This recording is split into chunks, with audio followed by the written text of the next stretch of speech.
before I get started, it was an especially tough week. My niece and nephew, Ben and Elena, lost their mother on the same day that we lost our father. And so we pray for you and keep you in our hearts. Teresa was a friend. And I'd like to start by saying, I don't know if Sheila is here, but Sheila Reed, my mom and dad's caretaker for the last several months, and she's done God's work. And she's been incredible for our family.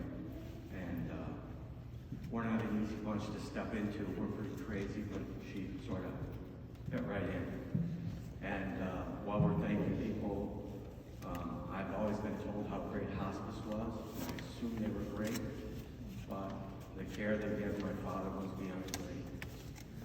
It was some of the most magnificent acts of kindness and service I've ever seen. Yeah. Sorry, Mom. Yeah.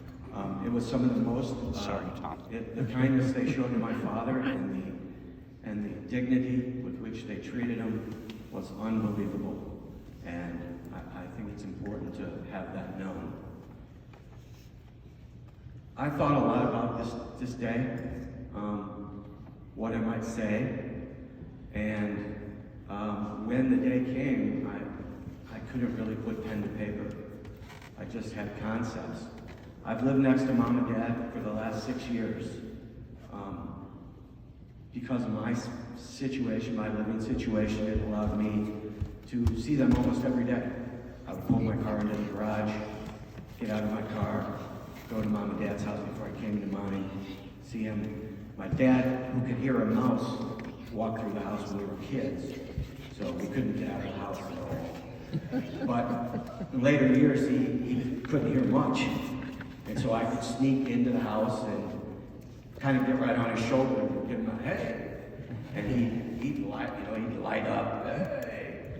And just hearing that sound made the world okay every day. My dad believed in one thing above everything, and that was do unto others as you would have them do unto you. He never said that ever. I never heard him say that ever. But he lived it every waking hour. He did unto others that he would have them do unto him. My dad's life was a life of service, quiet service mostly. You know that he was at St. Mary's for 27, 28 years. He lived to go to St. Mary's and take care of people and find a connection. And people would say, well, what does he do there? And I said, I don't know, it just brings happiness. That's what he's always done. He finds a connection. And sometimes that connection could be a little bit odd. For instance, maybe, and Mom might remember this, the furnace repairman, I believe Jamie might have been there that day, he came in with his tools, and my dad cornered the guy like he was interrogating him. And he was like, oh, what's your last name? Where'd you go to school? Who's your dad? What was your grandfather's name? Because my dad had to find a connection to start with. That was always the first order of business is, what's the connection? And he'd find the connection. And then life would be smooth. I was sitting in his hospital room. Where'd you go to high school? Who's your dad? And these ladies would be laughing. And I said, no, he's got to know everything. That's just the way he is. He's got to find that connection. And there was actually an interesting story. My father worked for many years when he was working at the hospital. There was a doctor who, my dad never could make a love connection with this guy. And it really, really hurt my father. He would come home and he would bemoan the fact that I just can't get through to this guy. There's no love connection, as hard as he tried. And so that was really crazy for my dad. And it really hurt him for many years. And I know my mom remembers this. When the doctor left St. Mary's, he wrote my dad a card. That was one of the most beautiful cards you could ever imagine. How my dad had changed lives, how my dad had been a mentor to him as a Christian. This gentleman, this doctor, just didn't have the gift of gab. But it was, when my dad received this card, it was like everything was right with the world because Pops couldn't figure out what was going on. My dad was a teacher, not a talking teacher, a teacher by example. I think in 40 years of work, my dad missed 4, 5, 6 days. My dad believed that you get up at 8 o'clock, or you go to work at 8 o'clock and you come home at 5 o'clock. And that's the beginning of life. I'm told one day he missed 6, so sorry. His work ethic is what was passed on to us. I think we learned in later life that, yes, he had this incredible work ethic, but my dad was a social animal. And anybody who had been to Africano's barbershop understood that there might have been more socializing going on than haircutting many times during the day. When my dad went to Florida with my mom, he began working for the Baltimore Orioles to keep busy, loved it, wipe off people's seats, take them to their seats, make more friends. And after they moved out of Fort Lauderdale, he decided he would go to work at a French bakery, food. And he went in at 1 in the morning as an 80-something-year-old. We were like, Dad, really? The midnight shift? 80? And I think, Mom, he worked there about 18 years, somewhere in there, 16 years. And he found another family at the bakery. The owner took my dad in. It was one of those things, kind of like same marriage. You come, you want to work 4 hours, work 4. You want to work 6, work 6.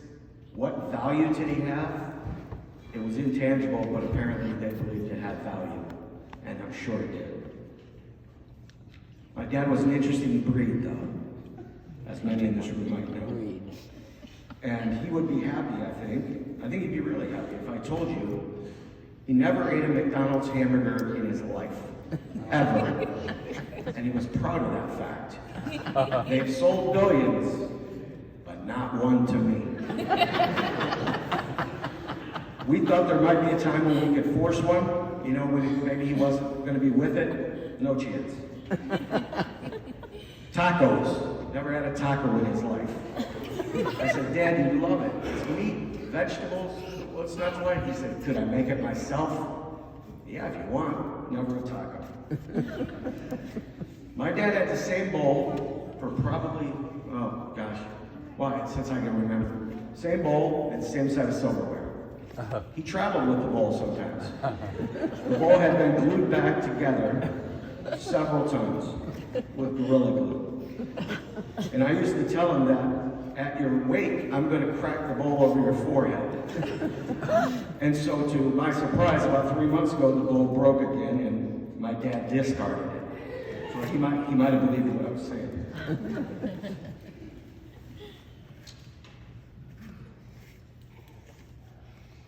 My dad had an unbelievable memory.